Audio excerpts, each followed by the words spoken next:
Welcome to the Japan Game Junk podcast. I'm so happy and thankful that you're here. And welcome back to Japan Game Junk, the best ever podcast.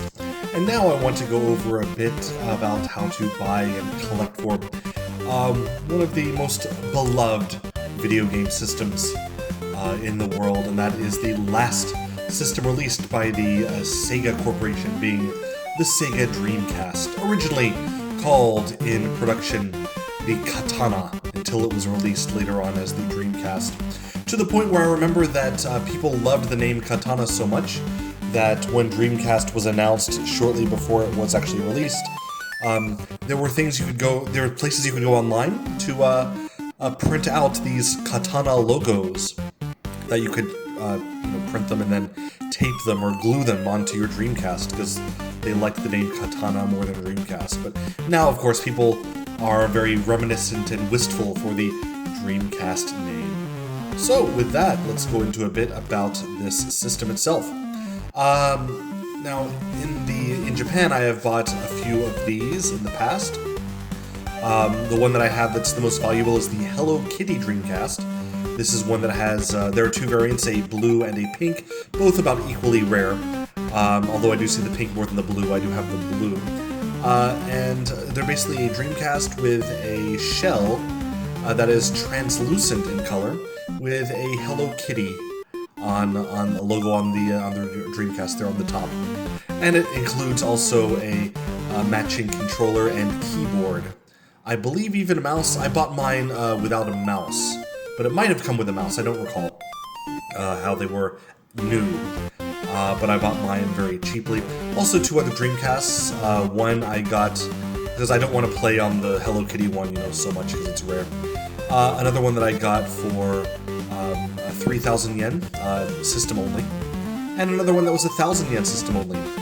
The one that I got that was 3,000 yen started to get a little bit of a disk read issue where it would click sometimes and have trouble to catch the disk data.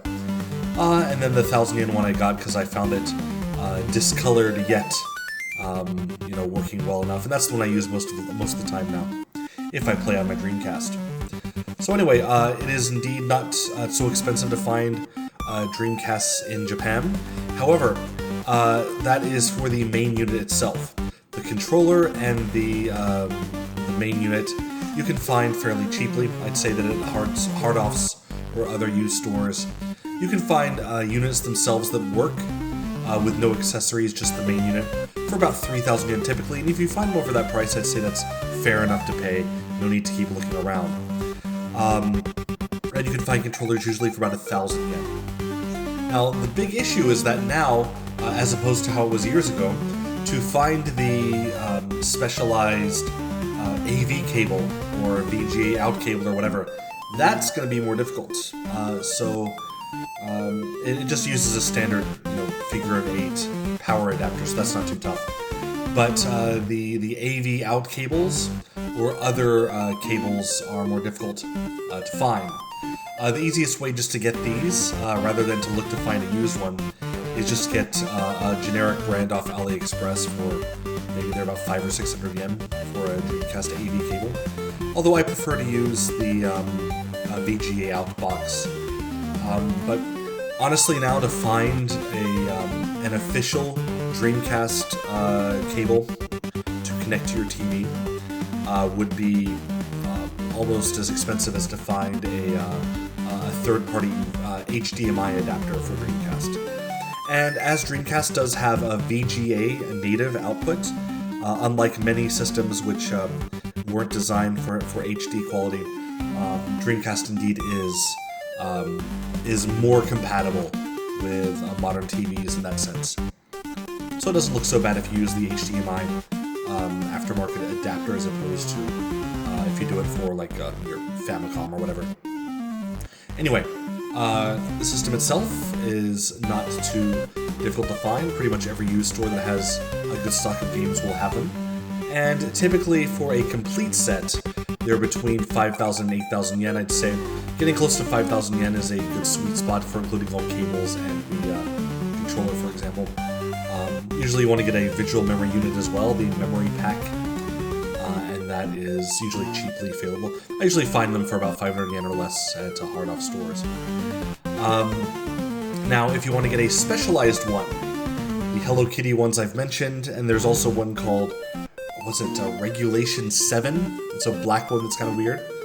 But any of the ones that are not standard are typically going to be about, I'd say if you find them for, let's say 15,000 yen or less, that's kind of a must-buy. Even the one that I got that was just, although I paid less than 4,000 for mine, just the controller and the system itself, I'd say it's worthwhile for that much of a price these days. I would say that though, if you find super rare ones, including box and including everything else, like I saw the Regulation 7 version. I don't even know why it's called that. I should look that up. But that complete in box at a hard-off in Kuki City of Saitama for 50,000 yen. And if you were inclined to be a completionist and really want that, then I'd say actually that would be not a bad price. It's the only one I've ever seen at any price. So yeah. But just to get a Dreamcast to play it, which you should, my recommendation would be just go to a hard-off or a Sudagaya store. Oh, I forgot, I have 4 Dreamcasts. I did find one for 800 yen at a Sudagaya store in Machida in Tokyo. It was in the junk section, just the unit itself. I have no idea why, it works just fine. So yeah, I have 4 now, I forgot. Anyway, but yeah, you can find from a Sudagaya or a hard-off store for 3,000 yen or less, just the main unit, and maybe for 1,000 yen or less getting a controller, and that's good enough. Get your TV cables or anything else from AliExpress, and then while you're at hard-off for 100 yen, get a figure out of 8 power cable if you need to have one, and that'll do ya. Now, it's not a rare system at all, just for a regular old system, and it is well worth having, not just as a collectible, but as a system. Lots of great games, fantastic games for the system. Some of the more the basic ones that were very good sellers, things like Phantasy Star Online, let's see, the sports games, which are very popular. Some others that are kind of cheap now, Pen Triathlon, Choo Choo Rocket. Sonic's getting a bit more expensive these days, but it's still not too bad. But yeah, all these games you can find very cheaply as well. Very easy to collect for the system in Japan as of now. And even some of the more memorable, very good quality or very rare games really only rarely go higher than how much they would have cost new at launch. Of course, there are some super rare games, but it's really a good system for collecting. If you're not a completionist, it's very cheap as well to get a good stock of games as well. And for people who like to mod their stuff, it's also very popular for people who like to switch out the CD-ROM for a flash card reader or an SD card reader. And, it's fun to tool around with that stuff, but hey, please don't be a pirate. It's not worth it. Be an upstanding game player. So yeah, there you go. That's how much I'd recommend you would pay. It's not hard to find them, and it's very good to have them. So pick yourself up a Dreamcast. Oh, one more thing. Dreamcasts natively are not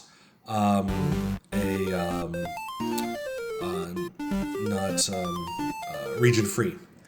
But if you're not looking to mod it, there are many discs available that let you play foreign games or whatever. So even if you were to be a foreign gamer who comes to Japan just wanting to get some games and you don't want to mod up your system, go to AliExpress to get a disc, or even there are some